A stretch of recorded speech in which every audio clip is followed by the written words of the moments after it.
Shalom, shalom, shalom, shalom à vous. Et que voici la troisième partie en ce qui concerne la crise qui se mène en Ukraine, entre la Russie et l'Ukraine. Ici, j'aimerais quand même tirer votre attention, ce qui a mené la Russie à envahir l'Ukraine. Mais il y a un point parmi ces facteurs qui ont été relevés qui intéresse beaucoup l'Église de Dieu.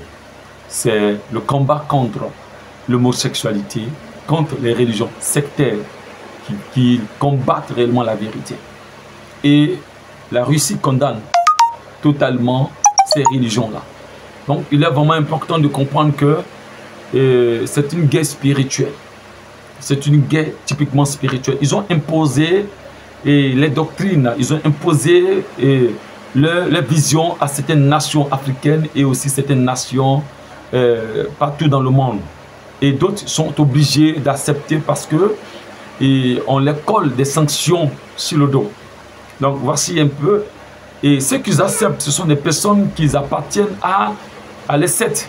Donc ils sont obligés d'accepter parce qu'ils ont prêté serment. Mais tout cela, ils livrent la vie des milliers de personnes à leurs œuvres nocturnes. Donc c'est pour cette raison l'Église de Dieu doit se réveiller. Vous voyez, c'est pourquoi maintenant l'homme et l'homme peuvent totalement célébrer un mariage. L'homme peut aller avec l'homme, la femme peut aller avec la femme. Et aussi dans le foyer entre l'homme et la femme, on a mené une sorte d'égalité. Et tout ça. Et voici encore, dans nos nations, on vote, on signe un décret de polygamie. Et toutes ces choses, bien aimés, c'est des choses que la Bible condamne. Donc on veut étouffer l'Église et entraîner l'Église dans une sorte réellement de condamnation pour toujours. Vous voyez un peu ce que le Seigneur déplore, c'est réellement la rébellion à sa parole.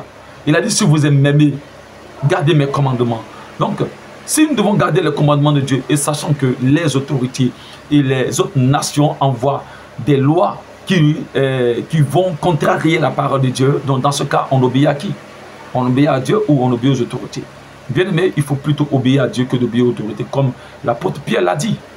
Donc, je crois bien que nous devons nous lever, nous devons dépouiller des œuvres des ténèbres et enfin de revêtir les âmes de la lumière. Église de Dieu, nous ne devons pas être distraits, nous devons briser les œuvres des ténèbres, briser les statuettes, nous devons briser tout cela, se fait spirituellement, pas physiquement. Sinon, vous allez vous attirer des personnes qui vont venir totalement vous indisposer dans toutes les façons.